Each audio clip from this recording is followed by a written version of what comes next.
తండ్రి అయిన దేవుని నుండియు ప్రభువైన యేసుక్రీస్తు నుండియు కృపా సమాధానములు మీకు కలుగునుగాక. ఈరోజు దేవుడు తన పరిశుద్ధ గ్రంథములో నుండి మనకు అనుగ్రహించిన నేటి దేవుని వాగ్దానము ఆమోసు గ్రంథము 5వ అధ్యాయము 16వ వచనం. నేను మీ మధ్య సంచరింపబోవుచున్నాను అని దేవుడు ఈరోజు మనతో మాట్లాడుతున్నాడు. నా ప్రియ క్రైస్తవ సహోదరీ సహోదరులారా, దేవుని తట్టు వచ్చిన వారిని దేవుడు రక్షించునని ప్రవక్తయైన ఆమోసు తెలియజేస్తూ ఈ మాట సెలవిచ్చెను.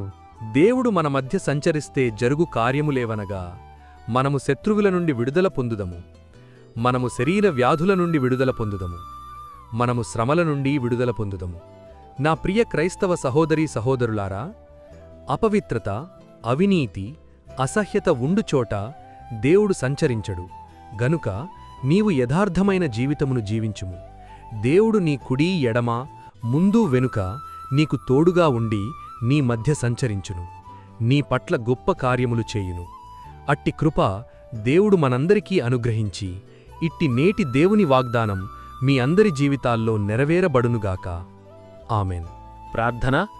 మహాపరిశుద్ధుడవైన మా దేవా, దయగల మా తండ్రి, నేడు మీరు మాకు అనుగ్రహించిన ఇట్టి వాగ్దానాన్ని బట్టి ముందుగా మీకు వేలాదిక స్తోత్రములు చెల్లిస్తున్నాను.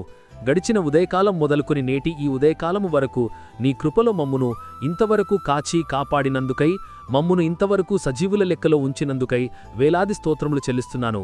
ఈరోజు మేము చేయబోతున్న పనులన్నింటిలోనూ, మా రాకపోకల్లోనూ మీరు మాకు తోడుగా ఉండండి. ప్రతి విధమైన దుష్టుని బంధకాల నుండి మమ్మును విడిపించండి. ప్రతి విధమైన వ్యాధి, బాధ, బలహీనతల నుండి విడిపించి సంపూర్ణ స్వస్థత అనుగ్రహించమని ప్రార్థిస్తున్నాను. ప్రతి ఒక్కరి కుటుంబాల్లో ఆర్థిక ఇబ్బందుల నుండి లేవనెత్తి క్షేమాభివృద్ధిని దయచేయమని ప్రార్థిస్తున్నాను. ప్రతి ఒక్కరి జీవితాల్లో శాంతి, సమాధానం, నెమ్మది దయచేసి మీ కృపలో భద్రపరచమని నజరేయుడైన యేసయ్య నామములు ప్రార్థించి వేడుకొనుచున్నాను నా ప్రియ పరలోక పరమ తండ్రి. ఆమెన్. దేవుని కృప, ఆయన నిత్య సన్నిధి కాపుదల సదాకాలం మీకు తోడై నడిపించునుగాక. ఆమెన్. నా ప్రియ స్నేహితులారా, మీరు ఇంతవరకు మన ఛానల్ని సబ్స్క్రైబ్ చేసుకున్నట్లయితే దయచేసి మన ఛానల్ని సబ్స్క్రైబ్ చేసుకోవాల్సిందిగా ప్రభు పేరిట మీ అందరికీ ప్రేమపూర్వకంగా మనవి చేస్తున్నాను. దేవుడు మిమ్మల్ని దీవించునుగాక. ఆమెన్.